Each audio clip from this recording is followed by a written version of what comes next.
Hello and welcome to video 3 in my 7-part series, 7 Mistakes Website Owners Make and How to Fix Them. So it applies to anyone who has a website, anyone who has a blog, or anyone who runs a website or blog as part of their job description or what they do. My name is Chanel Pope. I'm a writer, editor, proofreader. I do content marketing, and I've done some inbound marketing. And for the past few years, I've been helping businesses, brick and mortar businesses, website owners, take their businesses to the next level, take their websites and blogs to the next level. And I'd like to share with you guys some tips on what you can do to really just fix problems that a lot of website and blog owners don't actually know that they have. So let's get into it. So if you're wondering why you're not getting the customers, you're not getting readers, people are bouncing off of your website, here are a little some tips that can help you change some things and take things to the next level and capture the audience that you want. So let's get right into it. Mistake number 3 is that website and blog owners, for the most part, and what I see is they don't define an audience. They don't have a target in mind. When you put a website together, you put a blog together, and you're creating content, adding content on a regular basis, you have to ask yourself, who does this content appeal to?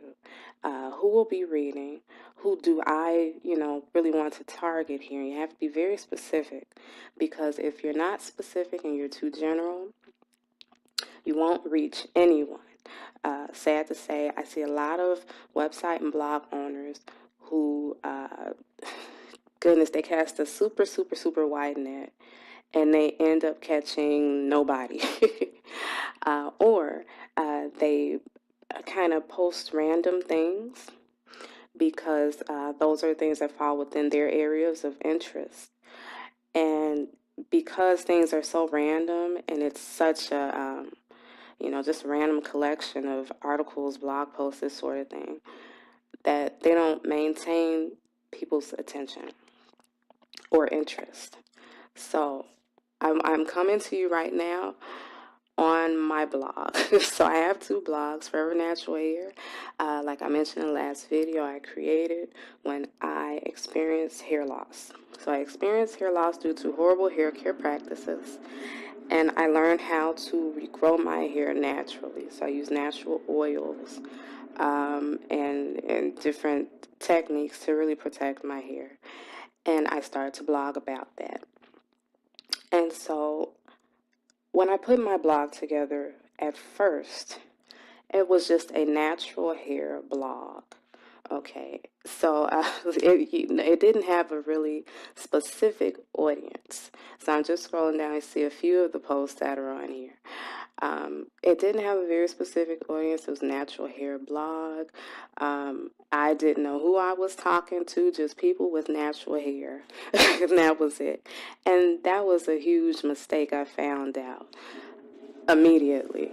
And so what I did after looking at my analytics, which I discussed in the previous video, I said, hey, people are really drawn to the posts I make that discuss the different products that I use.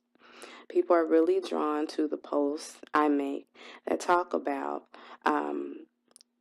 natural oils.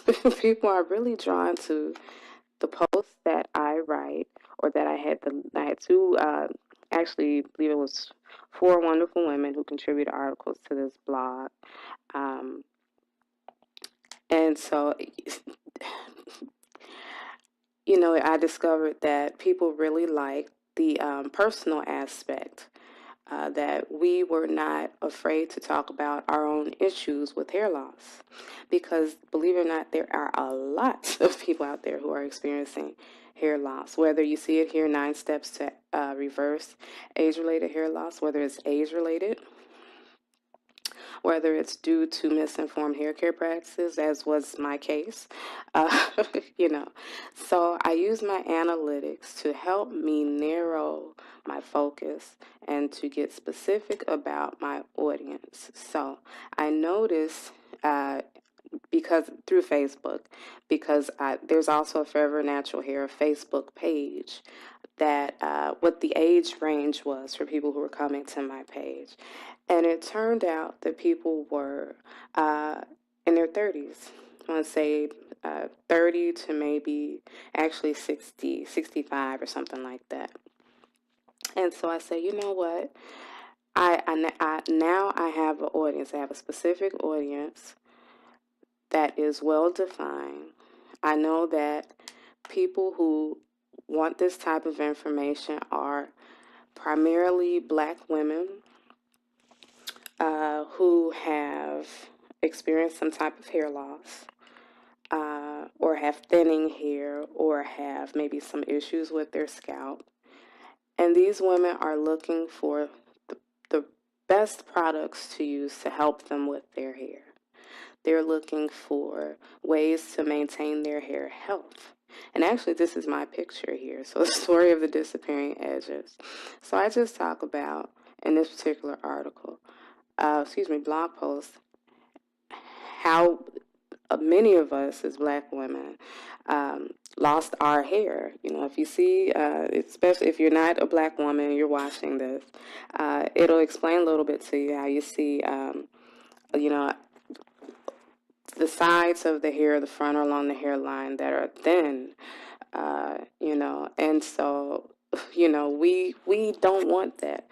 We want our hairline to be full so we can wear hairstyles the way we want to. And it just talked about my story and things I experienced and what other people I know experienced. And it was something that everybody could kind of relate to, how we used to put gel in our hair and slick back our ponytails or wear our braids really tight along the hairline. And then eventually over time, that hair began to recede further back, and eventually our hair came out. So, just to walk you through that and to show you, and this is a great one, a woman by the name of, she writes under the name Forever. Here, we'll just click on the article here. So she writes under the name Simply Rose's Daughter, which is to honor her mom who passed away a few years ago. And she talks about her experience with scalp psoriasis.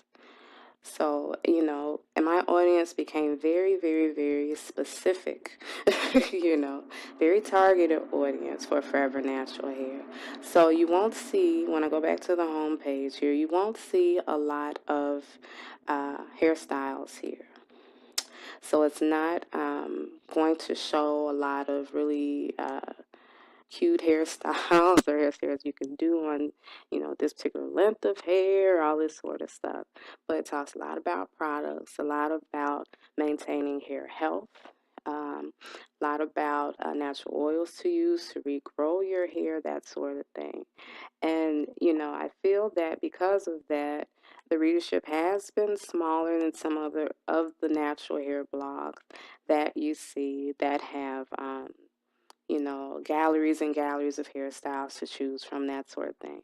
But that's okay with me because I want to talk about something that's very specific, that's targeted, and that helps people maintain optimum hair health. Of course, I can do them both if I, chose to, but I really don't want to. so that's where it's at for Forever Natural Hair. So I'll take you over to my other blog. Now, I discussed earlier that my other one, ChanelPolk.com here, is actually, it was just the portfolio blog. So it was a way for me to just put not all, just some, just tidbits of the articles and blog posts that I had written on the internet, so that when I applied for writing jobs and filled out, you know, proposals for projects and things like that, that they'd have a place to go and say, okay, this is the length and breadth of just a little sample of her work. So when I decided a few months ago to turn it into a blog that targets website blog owners and writers specifically. Well, if you look at the content does not yet match what my target audience, what I've decided my target audience is going to be.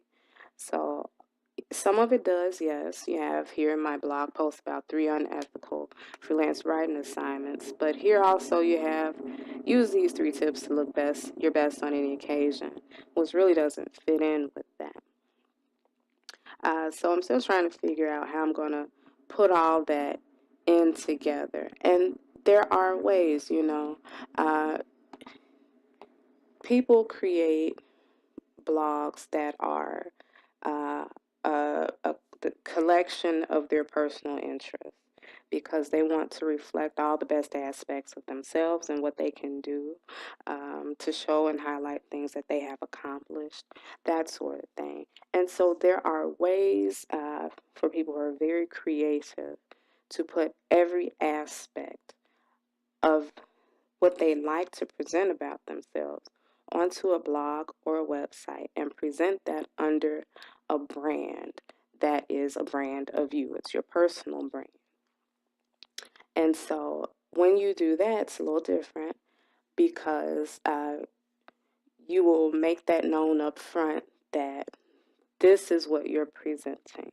I follow a woman on Facebook who writes about and does videos and things about entrepreneurship, love and relationships, and family.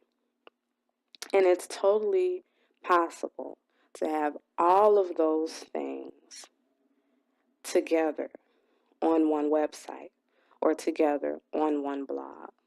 But it has to be done very carefully, very with a lot of purpose, and so clearly that people who come to your website or blog, they know, hey, I'm going to get information on these specific things here. Okay, and so you'd want to create clearly defined sections, whether they're pages. Let's say you have entrepreneurship, love and relationships, and whatever else you like to add here.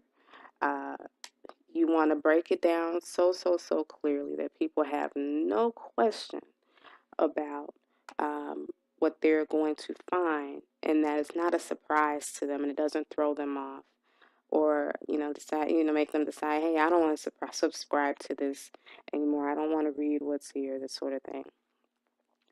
For businesses, if your blog or website is attached to a business, you also need to determine who your customer is, and you're going to create blog posts and provide information that suits your target customer.